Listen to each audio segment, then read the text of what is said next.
नमस्कार, आप देख रहे हैं न्यूज़ 24। मैं हूं आप सभी के साथ विपनेश माथुर। आज हम बात कर रहे हैं और लगातार बड़ी कवरेज न्यूज़ 24 की जीत के जेवर की। जी हां, प्रधानमंत्री नरेंद्र मोदी आज पहुंचेंगे जेवर, नोएडा पहुंचेंगे और वहां पर शिलान्यास करेंगे जेवर एयरपोर्ट का। भूमि पूजन का भी कार्यक्रम है, बड़ा कार्यक्रम रखा गया है। साथ ही एक बड़ी जनसभा को भी संबोधित करेंगे, जिसके लिए बीजेपी ने बड़े स्तर पर तैयारियां की हैं। ये देखिए 4 तस्वीरें इस वक्त आपकी टीवी स्क्रीन पर।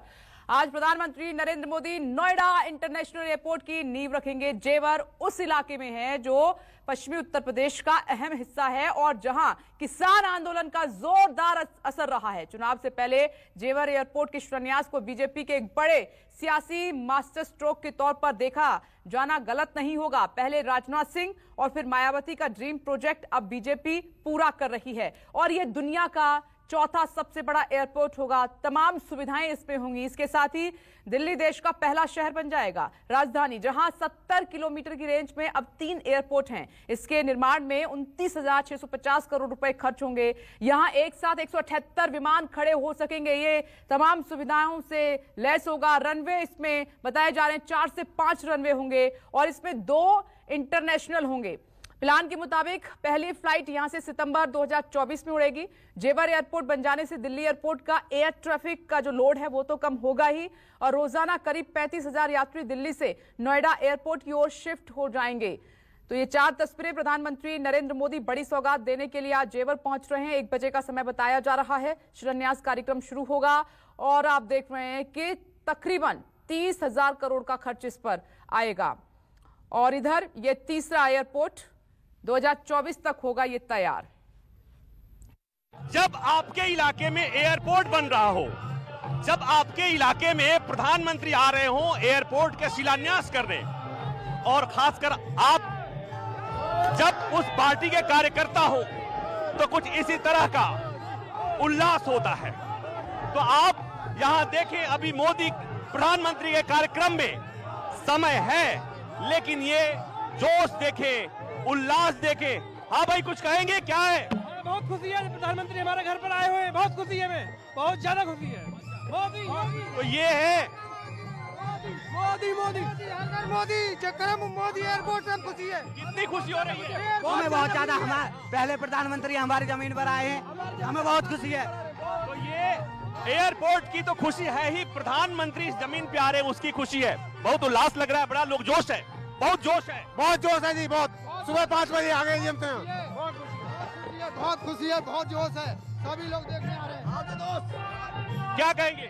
मैं कहूँगा जी, हमारी जन्मभूमि में प्रधानमंत्री आ रहे हैं, हमें बड़ी बहुत खुशी है। और हमारी जमीन एयरपोर्ट में गई थी, बात गया किशोरपुर के हम रहने वाले नाम कमरपाल सिंह के, हमें बहुत ज्यादा खुशी है।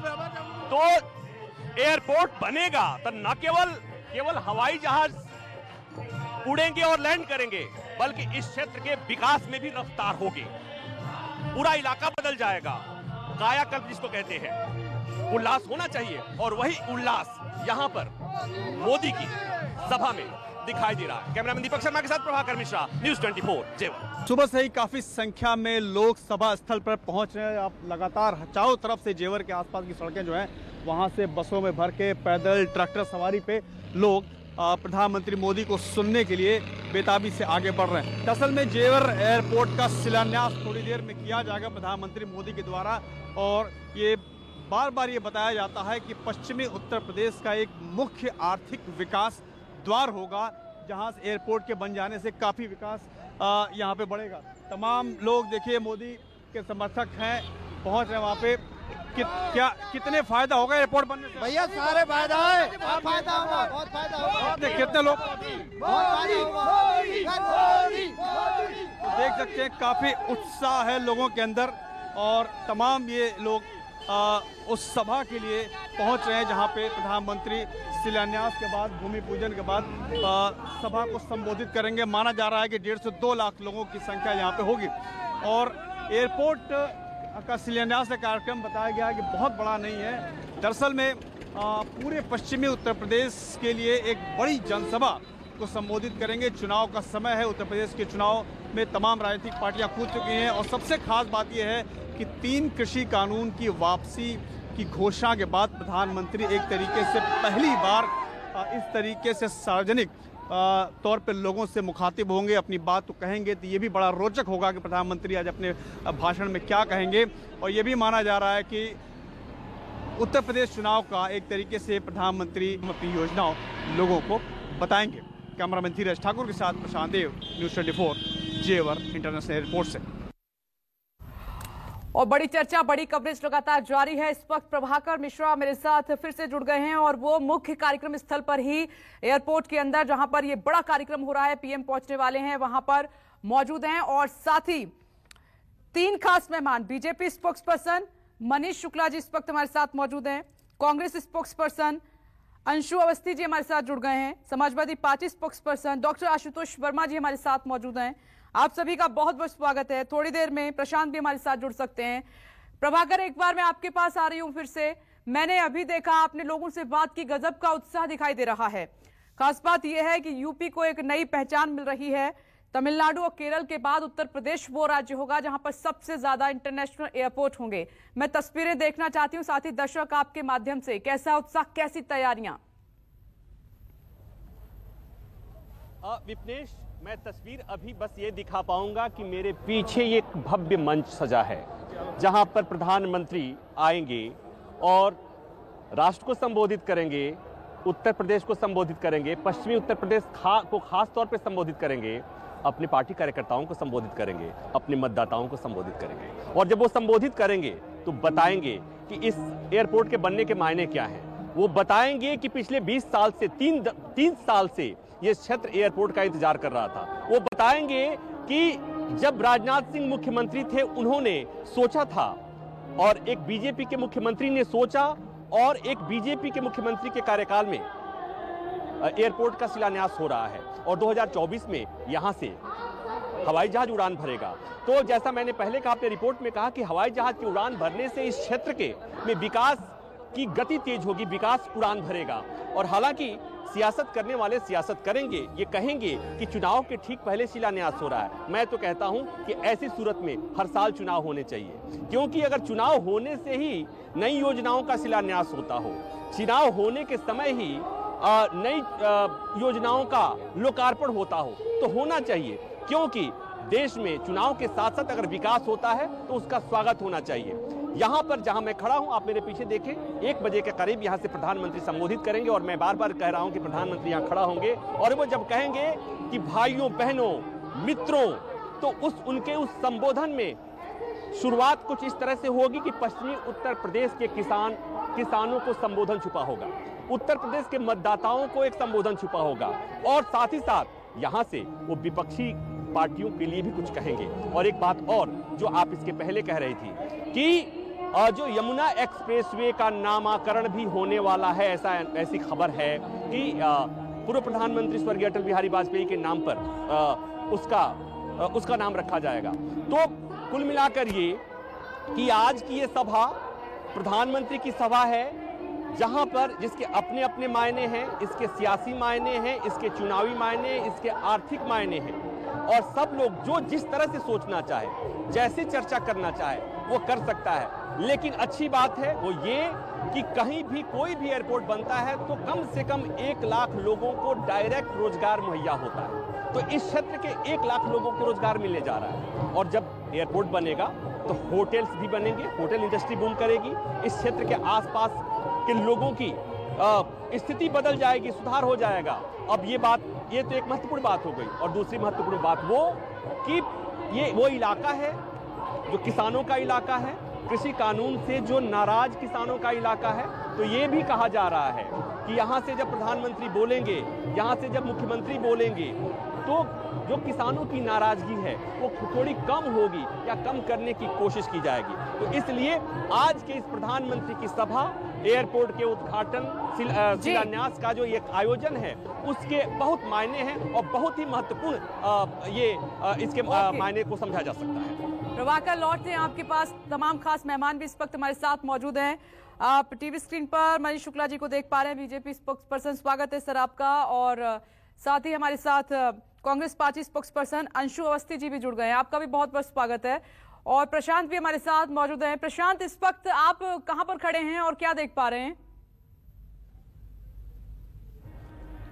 देखिए, हम जनसभा के उस द्वार के पास खड़े हैं जहां से बहुत सारी संख्या में भीड़ जो है प्रधानमंत्री मोदी को सुनने के लिए पहुंच रही है। ये तस्वीरें आप देख सकते हैं एक द्वार की है जहां से प्रधानमंत्री मोदी को लोग सुनेंगे। और ये एक तरीके से जैसा कि प्रभाकर बता रहे थे कि किसान बेल्ट है पूरा, है ना, कि किसानों को आज एक बड़ा मैसेज प्रधानमंत्री अपनी उसमें अपनी बात में, अपनी संबोधन में दे सकते हैं, संबोधन में बात बता सकते हैं।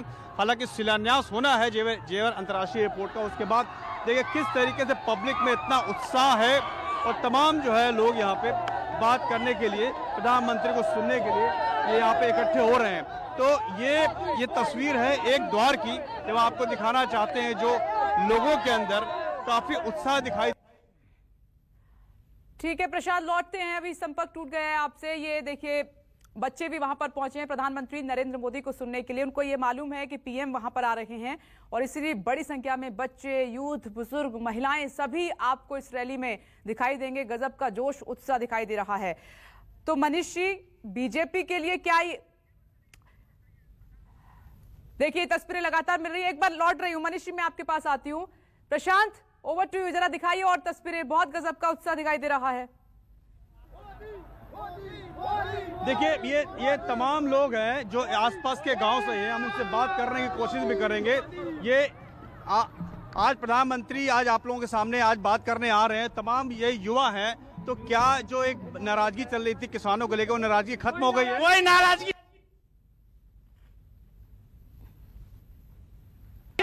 मोदी की जय, मोदी मोदी मोदी मोदी मोदी मोदी मोदी। तो ये युवाओं का उत्साह विपनेश आपको दिखाई दे रहा है हमारे कैमरे में। तो ये एक द्वार पे हम खड़े हैं जो जनसभा को संबोधित करेंगे, उसके लिए लोग जा रहे हैं। शिलान्यास से कार्यक्रम अलग है और तमाम युवा जो है वो किसी तरह की बात कह, कोई नाराजगी नहीं है और युवाओं में काफी जोश दिखाई दे रहा है, काफी उत्साह दिखाई दे रहा है। और ये लोग किस गांव से हैं आप लोग? हम बंकापुर, हम किशोरपुर, थोड़ा बंकापुर, जेवर विधानसभा से ये सब।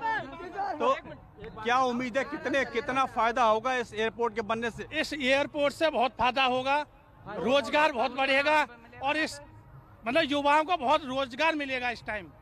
इस एयरपोर्ट बनने से बहुत फायदे हैं। कार्गो युवाओं को कम से कम 1 लाख से 1.5 रोजगार मिलेगा और यहाँ से चुनाव भी आ रहा है उत्तर प्रदेश का, तो अब क्या लगता है, क्या इस बार क्या होगा? बीजेपी ओनली फॉर बीजेपी है जी। यहाँ तो पूरा बहुमूल्य क्षेत्र है ठाकुर का बीजेपी के लिए। योगी बाबा को हम पसंद करते हैं। चूंकि ये प्रधानमंत्री की रैली है और तमाम जो युवा है उनकी बात आप सुन रहे हैं कि काफी मतलब ये सरकार से खुश है। इनको सबसे बड़ी बात है कि जो सौगात मिलेगी एयरपोर्ट के तौर पे, यहाँ से पूरे पश्चिमी उत्तर प्रदेश में एक विकास का नया द्वार खुलेगा और लोगों में काफी उत्साह दिखाई दे रहा है। जी विपनेश। ठीक है प्रशांत, लौट रहे हैं। देखिए यूथ, नौजवान पहुंचे प्रधानमंत्री नरेंद्र मोदी को सुनने के लिए, बहुत खुश हैं और गजब का उनमें जोश, उत्साह दिखाई दे रहा है। डॉक्टर आशुतोष वर्मा भी हमारे साथ जुड़ गए, समाजवादी पार्टी स्पोक्स पर्सन। आपका भी स्वागत है डॉक्टर साहब। मनीष जी, आप बड़े खुश होंगे, बड़ी संख्या में लोग आज पीएम को सुनने के लिए पहुंचेंगे। ये बात सच है कि सौगात तो मिलेगी, रोजगार भी मिलेगा, लेकिन क्या बीजेपी इसे अपनी जीत की तरह, जीत का जेवर की तौर पर देख रही है क्या, जेवर एयरपोर्ट को? देखिए विपनेश जी, भारतीय जनता पार्टी का शुरू से मानना है कि राजनीति विकास की होनी चाहिए। सुदूर पूर्व से कुशीनगर में श्रीलंका से आया विमान उतरने लगा है।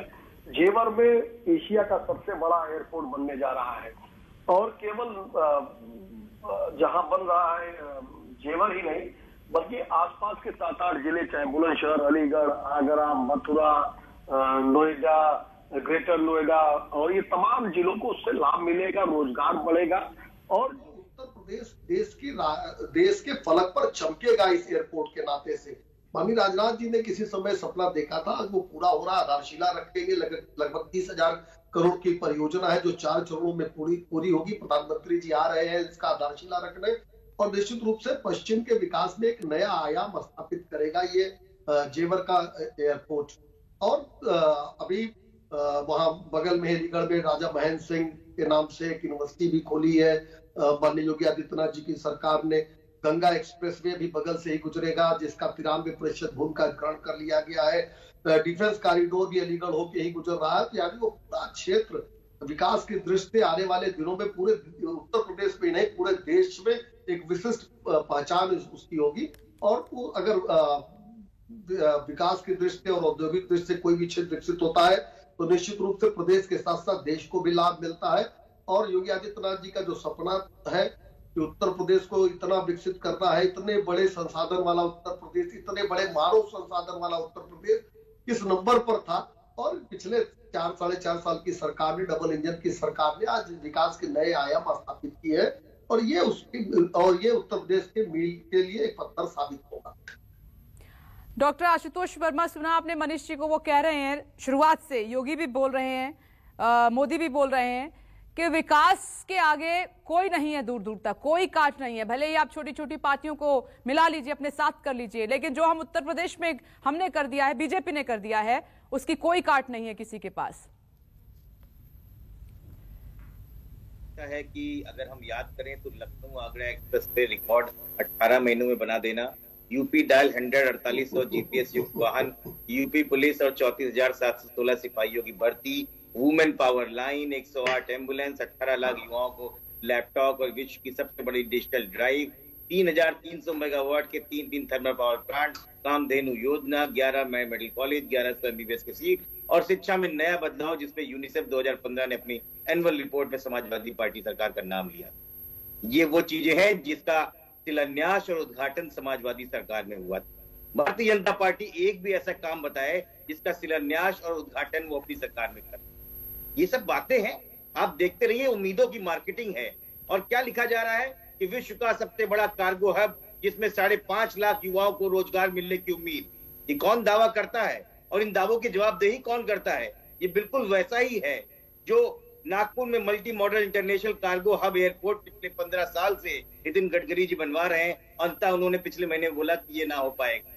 ये बिल्कुल वैसा ही है जब असम में मल्टी मॉडल लॉजिस्टिक पार्क बनाया गया 693 करोड़ से और बोला गया असम में 20 लाख युवाओं को रोजगार मिलेगा, लेकिन अभी उसका अता पता नहीं है। ये बिल्कुल वैसा ही है कि 2016 में मोदी ने टेक्सटाइल सेक्टर में 6,000 करोड़ रुपए डाले और कहा 3 साल में 1 करोड़ रुपए रोजगार निकलेगा, लेकिन कुछ पता नहीं। ये बिल्कुल वैसा ही है जो स्टैच्यू ऑफ यूनिटी बनाई गई और 3,000 करोड़ रुपए खर्च किए गए और कहा 3 सालों में 15 अरब डॉलर का कारोबार बचेगा, लेकिन कुछ भी अता पता नहीं है।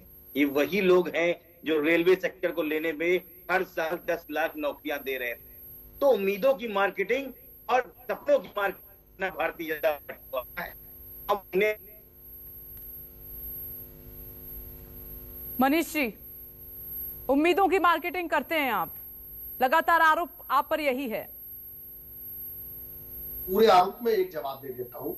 स्टैच्यू ऑफ यूनिटी विपनेश जी आप गए होंगे, तमाम लोग गए होंगे, नहीं गए होंगे, वहां से कुल कितनी कमाई हुई उसी से स्पष्ट हो जाता है इनके सारे आरोप निराधार हैं।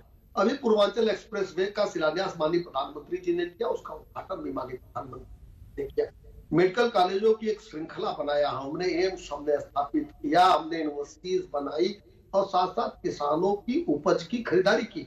8 लाख मीट्रिक टन खरीदते थे अखिलेश यादव, हम खरीदते 58 लाख मीट्रिक टन। ये चीनी मिलों को बेचते थे, हम चीनी मिलों को स्थापित करते हैं। जो स्थापित चीनी मिल है उनकी क्रय शक्ति को बढ़ाते हैं। समाजवादी पार्टी की और प्रवक्ता मनीष जी जुड़े, वो ये कह रहे हैं कि संख्या तो बढ़ा रहे हैं आप, लेकिन धरातल पर नहीं उतार पा रहे हैं। रोजगार की बात करते हैं, रोजगार नहीं मिल रहा है, सिर्फ भूमि पूजन हो रहा है, शिलान्यास हो रहा है, आगे बात बढ़ ही नहीं रही है। ये बड़ा आरोप आप पर लग रहा है।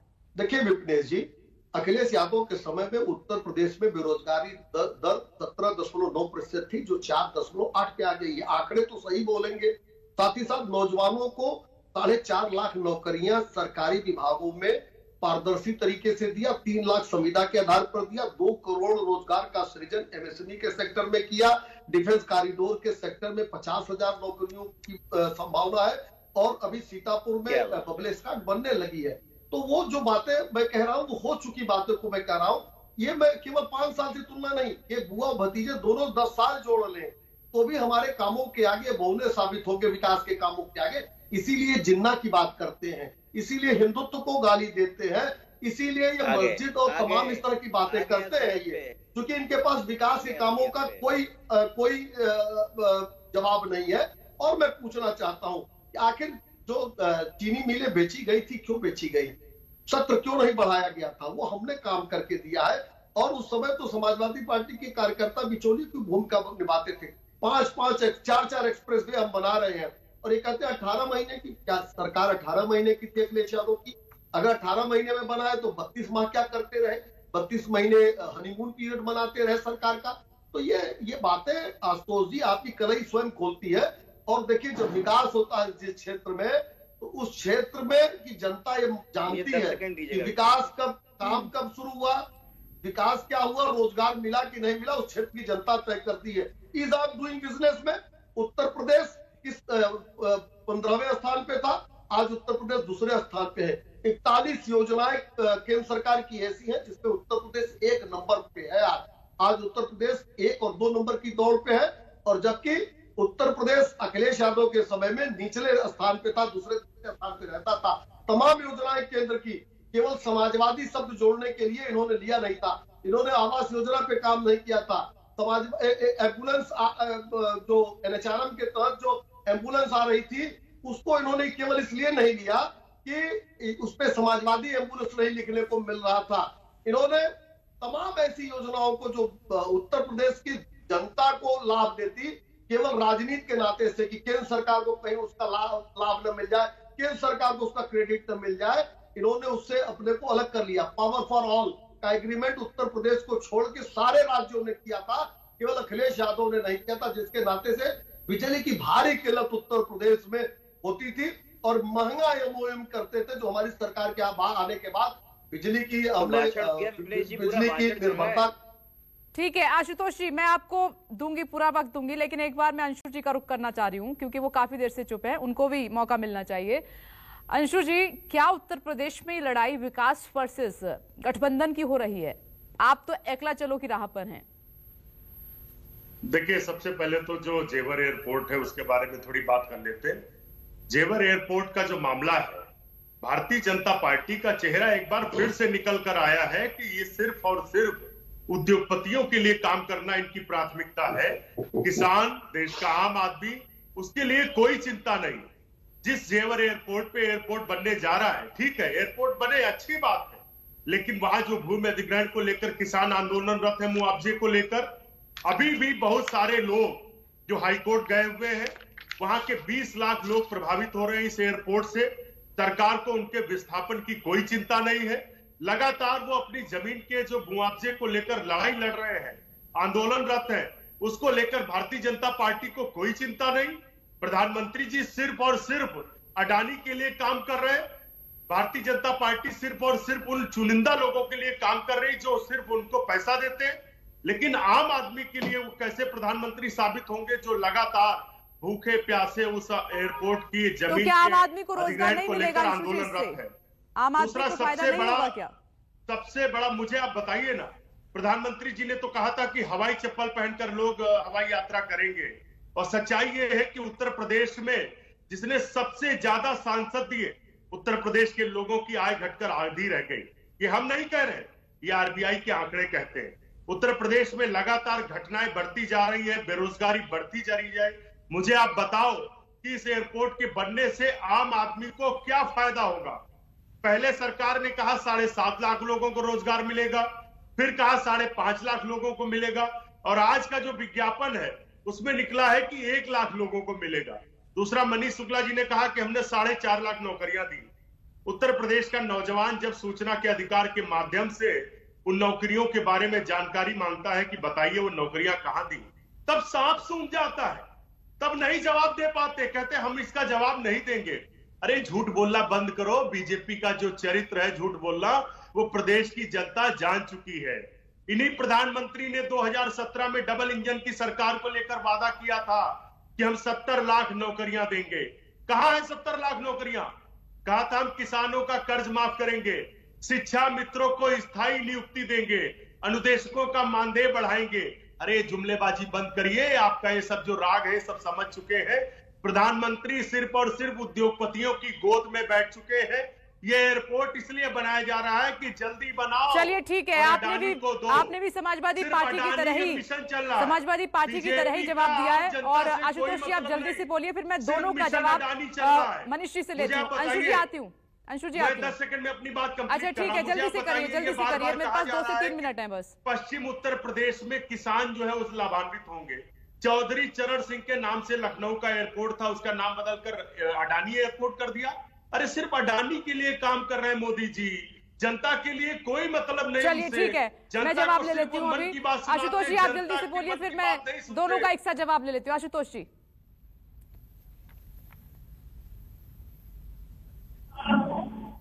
बेरोजगारी समाप्त हो गई है, तो जैसे ये बोल रहे हैं ना कि जेवर एयरपोर्ट में 5.5 लाख जॉब मिलेंगे, इसी को जोड़ लेते हैं बेरोजगारी में। फरवरी 2020 में सरकार ने खुद बताया कि उत्तर प्रदेश में बेरोजगारी की संख्या लगभग 34 लाख पहुंच गई है, जो सरकार के द्वारा 2018 में पेश गए आंकड़ों के 54% अधिक है। एक मैं उदाहरण देता हूँ। वर्ष 2018 में ग्राम विकास अधिकारी की भर्ती निकाली गई, 1900 पद थे, आवेदक आए 14 लाख आवेदक आए उसमें। मई में इसका विज्ञापन आया, दिसंबर में इसकी परीक्षा हुई, अगस्त 2019 में इसका नतीजा है। अभ्यर्थी का 19 अभ्यर्थी परीक्षा में पास भी हो गए, आज तक दस्तावेज सत्यापित नहीं हुए। ये बात करते हैं और शर्म नहीं आती है, बेरोजगारी बोलते हैं। ये जो भी आंकड़े पेश करते हैं कि ऐसा होगा, उम्मीदों की मार्केटिंग होगी, उसको जोड़ लेते हैं। तो पूरी सरकार ने सिर्फ झूठों का सपना लास्ट 1 मिनट बचा है और आशुतोष जी आपकी वॉइस भी ब्रेक हो रही है। मनीष जी जल्दी से जवाब दीजिए। आप पर यही सीधा आरोप है, सिर्फ आप चुनाव के लिए कर रहे हैं, जुमलों की पार्टी है, नाम बदल रहे हैं और बस भूषण्यास कर रहे हैं, भूमि पूजन कर रहे हैं। एमएसपी पर रोजगार ये सबसे बड़ा सवाल था। मुझे आप बताइए, एमएसपी पर कानून बनने से किसानों का फायदा होगा या जेवर में 1,43,400? नहीं, वो मैंने पूछ लिया। पश्चिमी उत्तर प्रदेश में मुश्किल है बीजेपी के लिए, इसीलिए किसानों के लिए भी कवायद चलेगी। वक्त की कमी है, मनीष जी को जवाब देने दीजिए। राष्ट्रीय स्वास्थ्य मिशन में 28,622 नौकरी। ठीक है अंशु जी, आप अपनी बात कंप्लीट कर चुके हैं, जरा मनीष जी को बोलने दीजिए। 1 मिनट रुक जाइए, मनीष जी बोलिए जल्दी से। शिक्षा सेवा चयन बोर्ड में 15,004 रुक जाइए अंशु जी, रुक जाइए, ऐसे नहीं सुनाई देगा। मनीष जी को बोलने दीजिए। 8,556 नौकरी, यूपीपीसीएल में 6,507 नौकरी। तो ये तमाम जो विभाग है उसका ब्रेकअप मैंने बता दिया। स्वयं प्रियंका वाड्रा और अखिलेश यादव कागज कलम लेके अगर इसको नोट कर ले, 200 निश्चित रूप से और मुख्यमंत्री जो है नोट कर लीजिए। मैं तो कह रहा हूँ प्रदेश के हालात क्या है और बेरोजगारी इतना बड़ा। चलिए ठीक है, ठीक है, वक्त की कमी है, मुझे चर्चा को यहीं विराम देना होगा, लेकिन बड़ी कवरेज लगातार जारी। आप सभी का बहुत बहुत शुक्रिया। एक छोटा सा ब्रेक, फौरन लौट रहे हैं। नमस्कार, मैं हूं मानक गुप्ता। अगर आपको हमारा ये वीडियो पसंद आया हो तो इसे लाइक और शेयर जरूर करें, और हाँ, हमें सब्सक्राइब और फॉलो करना ना भूलें, ताकि आप देश और दुनिया की कोई खबर मिस ना करें। तो जुड़े रहिए हमारे साथ और देखते रहिए न्यूज़ 24।